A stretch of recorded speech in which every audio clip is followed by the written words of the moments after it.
এই যে শুনছো, তোমাকে একটা কথা বলবো। কি বলবি? বলে ফেলো।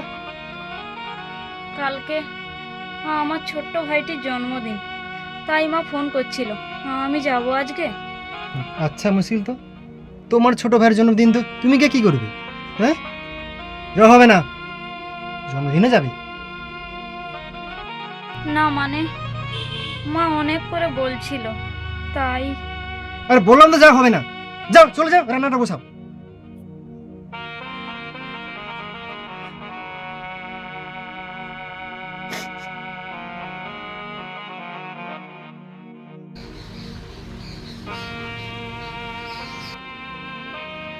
আরে তুমি এভাবে গালে হাত দিয়ে চুপচাপ করে বসে আছো কেন?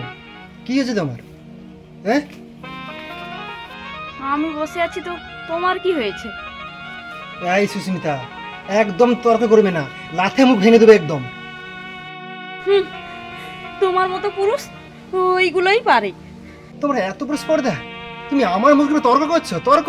হুম, শেষ করে দেবো, চোখটা পুরো শেষ করে দেবো আমি একদম। চোখটা গেল। তোমার জীবনের মতো আমার মুখের উপর তর্ক করা ঘুচিয়ে দেবো, একদম ঘুচিয়ে দেবো। আমার মুখের উপর তর্ক করা।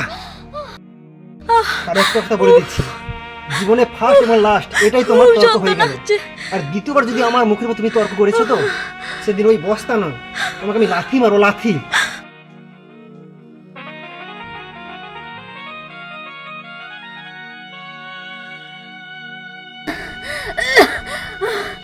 কোন ঘরে তুমি আমাকে বিয়ে দিয়েছো মা? কোন ছেলের হাতে তুমি আমাকে তুলে দিয়েছো?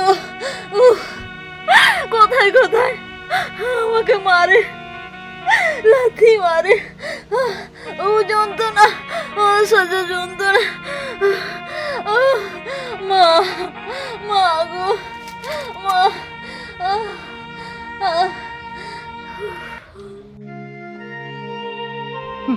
কথা শুনবে না, ও আমার কথা শুনবে না। সারা জীবন ওকে আমি আমার পায়ের নিচে রেখে দেবো, নিচে।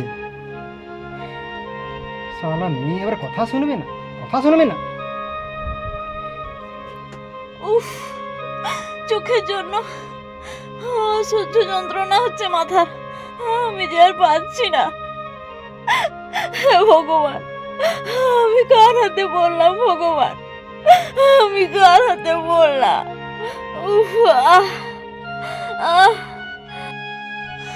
উফ, তুমি এখনো শুয়ে আছো? আহ, গরুর ঘাসটা কাটতে যাবে কে? তোমার বাবা যাবে না মা যাবে? চলে যাও, চলে যাও, ঘাসটা কেটে নাও। আহ, আমার যে অসহ্য মাথা যন্ত্রণা হচ্ছে গো, আমি উঠতে পারছি না।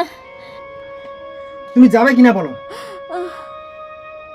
আচ্ছা ঠিক আছে, আমি যাচ্ছি। আহ, উফ, আহ, মাথা যন্ত্রণা, যত সব ন্যাকা। উফ, আহ।